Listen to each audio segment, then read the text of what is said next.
Okay guys, so now what we want to talk about are cranial nerves. And there are 12 pairs of these that come off of the base of the brain, most of them coming off of the brain stem. So if we look at a brain model, I'm going to use this one here, and I'm going to turn it to an inferior view. So here we can see our frontal lobes, here's our temporal lobes, midbrain is a little deep, pons is our anterior facing bump, and then medulla oblongata and spinal cord. So coming off of the cerebrum itself, we only have 2 cranial nerves. So the first 2 have to do with our senses. Cranial nerve 1 is the olfactory nerve. So olfaction is our sense of smell, and they have a little olfactory tract that leads to a little bulbed out olfactory bulb. The olfactory bulbs sit in the cribriform plate of the ethmoid bone, and all those little holes you might remember in the cribriform plate send little nerve endings from the inside of your nose to the olfactory nerve. So that will then go back to our brain and tell us about the olfactory cues that our nose is picking up. So the cranial nerve 1, olfactory nerve, is sensory. Cranial nerve 2 kind of looks like a little X on the base of the frontal lobe there. This one is also a purely sensory nerve that's coming from our eyes. So this is our optic nerve. The optic nerve, this little X, collectively is called the optic chiasm. This is where we get our binocular vision from. So we have fibers from our left and right eyes crossing over so that we don't see the world kind of like a chameleon with the left eye seeing what it sees. Our brain is now able to integrate because of the optic chiasm. And I'm going to remove one of the hemispheres here just for clarity's sake.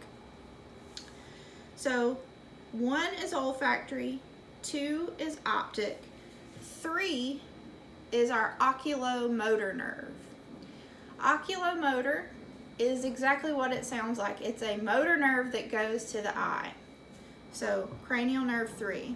Cranial nerve 4, on most of the models we have, is represented as a little wire.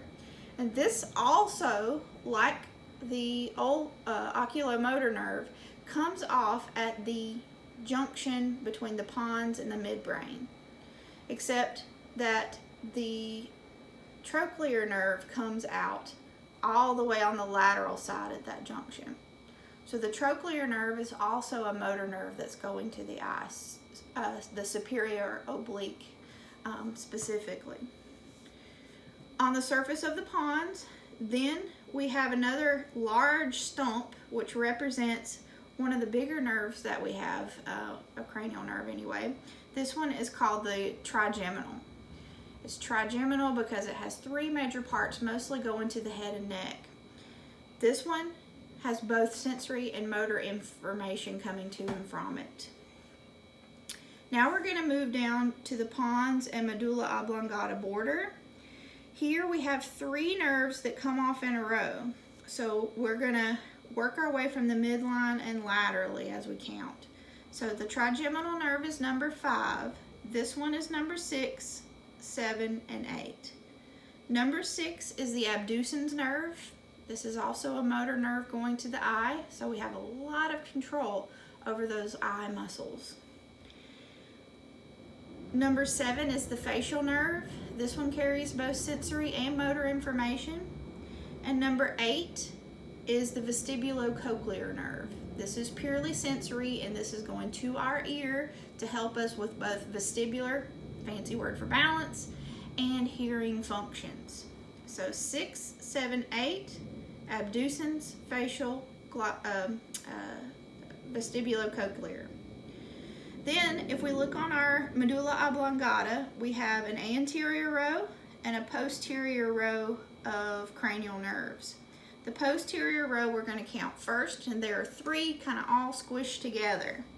So first we have 9, 10 in the middle is the biggest, and 11 is very small and kind of swoopy looking. So 9 is the glossopharyngeal. This is both. This has motor and sensory components. So is the vagus, which is number 10. The accessory is a motor nerve.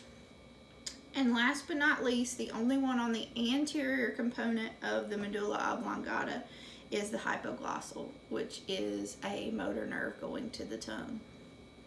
So an easy way to learn these and count these is to use some mnemonics. You'll see those on your lab list. They're also on the PowerPoint. I've given you the G-rated version, but if you can't remember those, Google away. There's plenty, or make up your own. Also, learn the pattern to counting. So with these, we're always going to start on the cerebrum and work our way towards the brainstem. Once we reach the brainstem, we're going to go superior to inferior. If there are multiple nerves that come off at the same level, we always start at the midline and work our way lateral before we go down. So if we count it that way, we have 1, 2, 3, 4, 5, 6, 7, 8, 9, 10, 11, and 12. These two are our first two sets of spinal nerves, so we know that the foramen magnum sits here in anatomical position.